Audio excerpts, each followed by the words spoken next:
안녕하세요. 한 주간의 경제 뉴스를 알기 쉽게 전하는 반가운 뉴스쿨입니다. 이번 주에도 많은 일들이 있었는데요.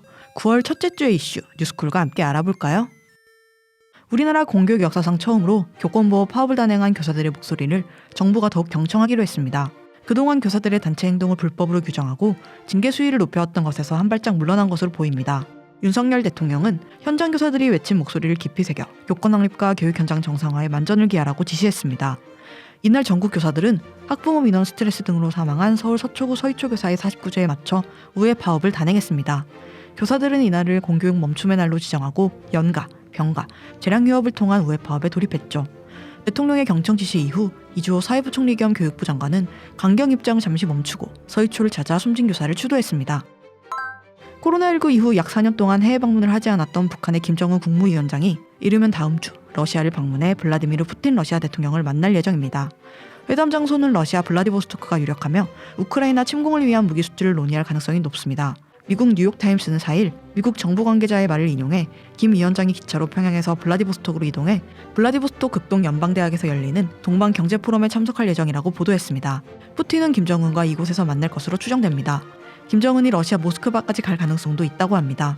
뉴욕타임스에 따르면 지난달 말 북한 정부 대표단은 모스크바로 향했는데요. 이는 김정은의 러시아 방문에 앞서 사전 답사를 한 것으로 추정됩니다.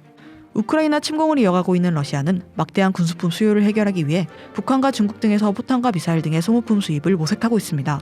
미국 정부 관계자는 북한이 이번 회동에서 러시아가 원하는 탄약과 대전차 미사일 등을 공급하는 대가로 위성, 핵 추진 잠수함 등과 관련한 첨단 기술 이전과 식량 지원을 요청할 수 있다고 내다봤습니다. 들썩이는 집값에 대출 수요가 급증하면서 은행 예적금담보대출은 물론 보험담보대출 수요가 증가하고 있습니다.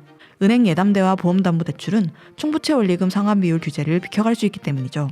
급전이 필요할 때 예금을 깨지 않은 채 예적금 잔액의 95에서 100%까지 대출할 수 있는 예담대는 매달 내는 이자만 DSR 산정에 포함됩니다. 대출금리도 신용대출에 비해 훨씬 낮고요.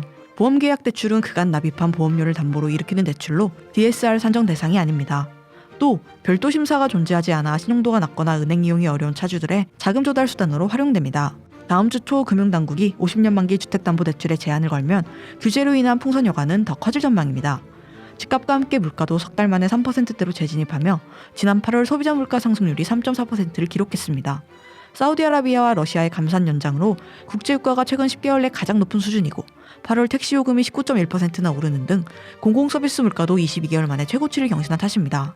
금융당국이 각종 대출을 옥죄는 가운데 집값과 물가가 동반 상승하면서 하반기 서민 경제는 한층 어려워질 전망입니다. 오늘의 뉴스쿨 유익하셨나요?